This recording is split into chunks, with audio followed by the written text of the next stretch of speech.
Iray tamin'ireo trapavoazana nandritry ny raharaha 2 i Ratoambola manana merci solombavambaoaka Antsirabe teo aloha. Araka izany dia manoloana ny hetsika natao indrindra ampiavanana eto amin'ny firenena dia nitondra ny fomba fijeriny ity akaiky ny Amiral Ratsiraka ity. Toy izao manaraka izao ary ny heviny makasika izany. Ilaina ny fampiavana-pirenena hoy Ratoambola manana merci solombavambaoaka Antsirabe teo aloha. Nosoritany fa anisan'ny gadra nandritra ny efa-taona ary raha fafananana maro tao anatin'ny raharaha 2 ny tenany.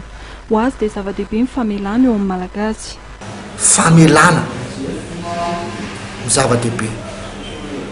Ary ianao raha mivavaka zany nefa tsy mahay mamela, c'est pas la peine zany. Zany tena victime andavanomanany, miala tsiny tena victime.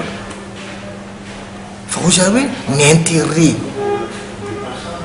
la nation, voaka malagasy ny zava-dehibe indrindra, miprimé fa tsy ny intérêt personnel.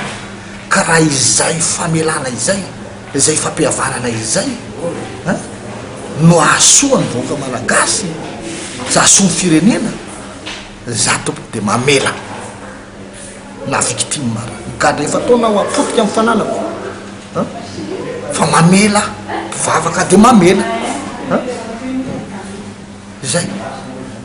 Zay zany ny anao hoe mivavaka mamela fa narary ary reny mahatonga an'le hoe oka tsy dia andeha loatra le resaka an'le mpanohana ny Andriamatora Valomanana.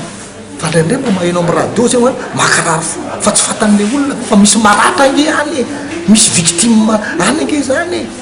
Ohatra zao ny AVC zao nisy naratra ange teo, nisy maty teo e. Omenao tsiny be izy raha ohatra ka mba hoe mba miteny ny alahelo.